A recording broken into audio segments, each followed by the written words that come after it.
చూసారా మా పూజారి గారు భలే రెడీ అయిపోయారు కదా శివరాత్రి పూజ చేయడానికి. శివరాత్రి అంటే ఓన్లీ శివపార్వతుల పెళ్ళే కాదు, ఇంకా చాలా విషయాలు ఉన్నాయి. సో ఈ వ్లాగ్లో నాకు తెలిసిన కొన్ని విషయాలు చెప్దాం అనుకుంటున్నాను. అండ్ నాకు నిన్ననే తెలిసిన ఒక కొత్త థింగ్ ఏంటంటే ఈ అమూల్లో పంచామృత అని ఒకటి ఉంది. ఇవి చిన్న చిన్న శాచెట్స్లో వచ్చాయి. దాంట్లో మొత్తం ఆవు పాలు, నెయ్యి, పెరుగు, పంచదార అండ్ హనీ ఇవన్నీ కలిపి ఆల్రెడీ చేసిన పంచామృతమే ఉంది. నేను మా ఇంట్లో ఉన్న ఒక చిన్న లింగం ఉంది, దానికి పూజ చేద్దాం అనుకుని స్విగ్గీలో ఆవు పాలు ఎతుకుతుంటే డైరెక్ట్ గా ఇదే దొరికింది. అండ్ ఈ స్ఫటిక లింగం అయితే మేము కొన్నది కాదు, చెప్తే కూడా ఎవరు నమ్మరు. ఏమైందంటే కార్తమ్మ నాతో కాకుండా ఓన్లీ అమ్మ, నాన్న, తమ్ముడితో కలిసి డిసెంబర్లో అరుణాచలం వెళ్ళాడు.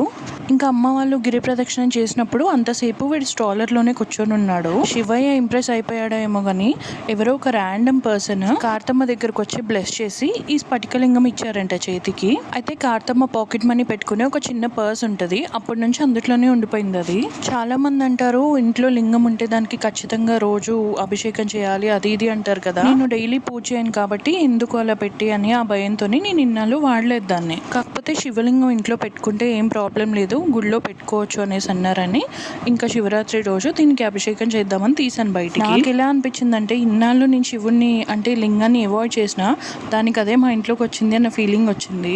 ఇంకా కార్తమ్మ వాళ్ళ నాన్న మంచిగా శివుడికి అభిషేకం చేసేసారు. స్టోరీలోకి వస్తే ఈ రోజు శివ పార్వతుల పెళ్ళే కాకుండా వేరే చాలా విషయాలు ఉన్నాయి. అందులో ఒకటి ఏంటంటే డార్క్నెస్ ని లేకపోతే మనలో ఉన్న నెగిటివ్ థాట్స్ ని ఓవర్కమ్ చేయడానికి శివరాత్రి అనేది ఒక పాసేజ్ మనకి. అండ్ ఉపవాసం ఎందుకు ఉండాలి అంటారంటే జాగారం చేయాలి కాబట్టి. ఎందుకంటే ఫుల్గా తింటే మనం జాగారం చేయలేము. జాగారం ఎందుకు చేయాలి అంటే మనకి కాస్మిక్ ఎనర్జీ అని ఒకటి ఉంటుంది, సైంటిఫిక్గా చెప్తున్నాను. సో కాస్మిక్ ఎనర్జీ అనేది మనకి ఇప్పుడు మొన్న చూసే ఉంటారు అన్ని న్యూస్ ఛానల్స్లో చెప్తున్నారు. లింగం ఉద్భవించే టైం అనే ఒక టైం చెప్పారు కదా, 12:30 to 1 o'clock something like that. ఆ టైంలో కాస్మిక్ ఎనర్జీ అనేది హై ఉంటుంది. ఆ టైంలో మెడిటేషన్ చేస్తే కూడా మనకి మైండ్ఫుల్గా ఉంటాము అండ్ చాలా చేంజ్ ఉంటుంది మనలో కూడా. ఎందుకంటే ఆ పర్టికులర్ టైంలో ఆ పర్టికులర్ డేలో ప్లానెట్స్ ఎలైన్ అయిన దాన్ని బట్టి మన ఎర్త్ మీద ఉన్న మ్యాగ్నెటిక్ ఫోర్సెస్ అయితే లేకపోతే ఎలక్ట్రోమాగ్నెటిక్ వేవ్స్ అయితే చేంజ్ అవుతాయి, which will help your mind. And మన మైండ్ అండ్ సోల్కి చాలా రిలీఫ్ కూడా ఉంటుంది అంటారు ఆ టైంలో మెడిటేషన్ చేస్తే. అండ్ స్పిరిచువల్గా చూసినా కూడా మనకి అవేకనింగ్ అవుతుంది అని చెప్తారు, అంటే మంచిగా ఇంటర్నల్ పీస్ వస్తుంది అని చెప్తారు. ఇన్ని బెనిఫిట్స్ ఉంటాయి కాబట్టి అందుకని చాలామంది మంచిగా ఉపవాసాలు చేసుకొని జాగారం కూడా ఉంటారు నైట్ అంతా.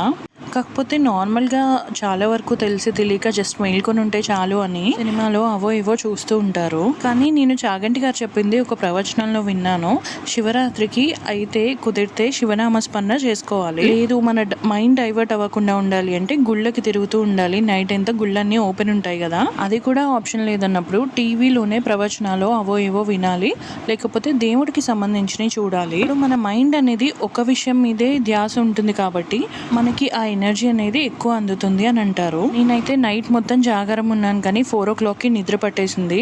4 to 5 పడుకొని మళ్ళీ 5 o'clockకి లేచి 6:30 కల్లా పూజ కంప్లీట్ చేసేసుకున్నాను. ఇంకా ముందు రోజు అభిషేకం చేశాం కాబట్టి బాగా అలంకరించుకున్న గుడి మొత్తం.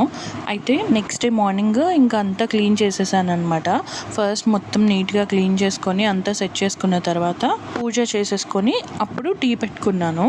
నేనైతే నార్మల్గా మొత్తం ఉపవాసం ఉండలేకపోయాను, మధ్యలో ఫ్రూట్స్ తిన్నాను ఒక 3 times.